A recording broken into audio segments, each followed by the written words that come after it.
ফোনে charger লাগালেও phone hack হয়ে যাচ্ছে, কখনো শুনেছেন? আমিও শুনিনি, হয়তো বা আপনিও কখনো শোনেননি।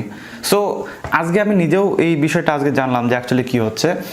তো এর আগে শুনেছি যে ফোনে নকল অ্যাপ্লিকেশন বা থার্ড পার্টি অ্যাপ ইউজ করলে আমাদের ফোন হ্যাক হতে পারে। দেন যদি কোনো মেল আসে, সেই মেলে যদি ভাইরাস কেউ পাঠিয়ে দেয়, সেক্ষেত্রে আমরা যদি ক্লিক করি সেক্ষেত্রে মালওয়্যার ঢুকে যেতে পারে। দেন আমরা যদি উল্টোপাল্টা ওয়েবসাইটে ঘুরে বেড়াই, সেখান থেকে আমাদের ফোনে মালওয়্যার ঢুকতে পারে। সো এই ধরনের কিন্তু নানা জিনিস আমরা শুনেছি, বাট চার্জার লাগানোর জন্য ফোন হ্যাক হয়ে যাচ্ছে এটা কিন্তু আমি অন্তত কোনোদিন শুনিনি। মানে কম্পিউটারে পেনড্রাইভ লাগালে যে হ্যাক হয়ে যায় সেটুকু জানি, বাট ফোনে চার্জার লাগালে হ্যাক হয়ে যায় এটুকু আমি জানতাম না।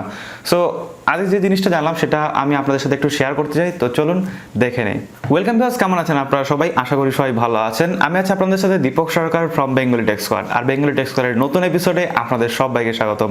ভিডিও শুরু করার আগে সবার কাছে একটা রিকোয়েস্ট, ধরুন ছোট্ট চ্যানেলটি আপনি এখনো পর্যন্ত সাবস্ক্রাইব করে না থাকেন, প্লিজ একটু কষ্ট করে ভিডিও নিচে যান, ভিডিও নিচে গিয়ে দেখেন একটা লাল রঙের সাবস্ক্রাইব বাটন আছে, ওইখানে ক্লিক করবেন এবং পাশে থাকা বেল আইকনটি ক্লিক করে দেবেন এবং অল নোটিফিকেশন অন করে দেবেন। তাহলে যেটা হবে, আমি যখনই আপনাদের জন্য কোনো কাজের খবর নিয়ে আসবো, সাথে সাথে আপনি কিন্তু নোটিফিকেশন পেয়ে যাবেন এবং কোনো ভিডিও আপনার মিস হবে না। বেসিক্যালি যেটা হয়েছে যে হ্যাকাররা এমন এক ধরনের চার্জার বানাচ্ছে এবং মার্কেটে ছড়িয়ে দিচ্ছে, যে চার্জার আপনি যখনই আপনার ফোনে চার্জ দেওয়ার জন্য ঢোকাবেন, সাথে সাথে কিন্তু আপনার ফোনটি হ্যাক হয়ে যাবে। সো বেসিক্যালি এটা কি হচ্ছে, যে চার্জারের যে অ্যাডাপ্টারটা আমরা ইউজ করি, যেটা আমরা সকেটের মধ্যে ঢোকাই, তো এই যে সকেটটা রয়েছে, এই সকেটের মধ্যে বা অ্যাডাপ্টারের মধ্যে কিন্তু এক ধরনের মাইক্রো চিপ তারা ঢুকিয়ে দিচ্ছে, এবং যার ফলে কিন্তু আপনারা সবাই জানেন যে ফোনের সাথে আমরা চার্জ দেওয়ার সময় ডেটা কেবল ইউজ করি। সো ডেটা কেবল দিয়ে কিন্তু ডেটা ট্রান্সফার করা যায়। সো তার মাধ্যমে যে ডেটা ট্রান্সফার করা হবে সেটা কিন্তু আপনারা সবাই জানেন। সো এই যে অ্যাডাপ্টার রয়েছে, অ্যাডাপ্টারের মধ্যে মাইক্রোচিপ ঢুকিয়ে দিচ্ছে এবং তার যে কারেন্টটা দরকার বা তার যে পাওয়ারটা দরকার সেটা কিন্তু কারেন্ট থেকে নিয়ে নিচ্ছে। অ্যান্ড যখনই আপনার ফোনে সেটা ঢোকাচ্ছেন বা চার্জ দেওয়ার জন্য ঢোকাচ্ছেন, সাথে সাথে কিন্তু সেই অ্যাডাপ্টার থেকে বা সেই মাইক্রোচিপটা থেকে আপনার ফোনে মালওয়্যার ঢুকে যাচ্ছে।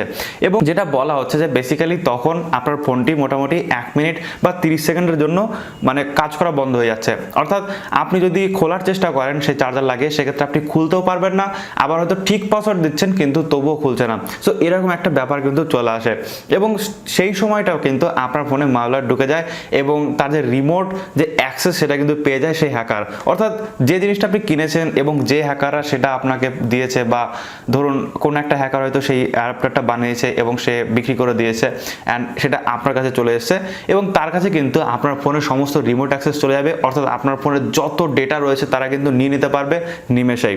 তো বেসিক্যালি কিন্তু এইটাই হচ্ছে, বা এইভাবেই কিন্তু এই ফোনের চার্জারের মাধ্যমে হ্যাক হচ্ছে আপনার ফোন। এটা বেশিরভাগই হচ্ছে যখন আপনি কোনো উল্টোপাল্টা চার্জার বা কোনো একটা দোকান থেকে, হয়তো ট্রেনের মধ্যে থেকে একটা চার্জার কিনে নিলেন। সো এরকম যারা করছেন তাদের জন্য কিন্তু সব থেকে রিস্কের ব্যাপার এটা। অর্থাৎ আমরা অনেক সময় জানা যে বেশিরভাগ ক্ষেত্রে শিয়ালদা স্টেশনে গেলেই পাওয়া যায় 30 টাকায় চার্জার, স্যামসাং ফোন চার্জ করা যাবে, তারপরে এমআই এর ফোন চার্জ করা যাবে, সব ফোন চার্জ করা যাবে।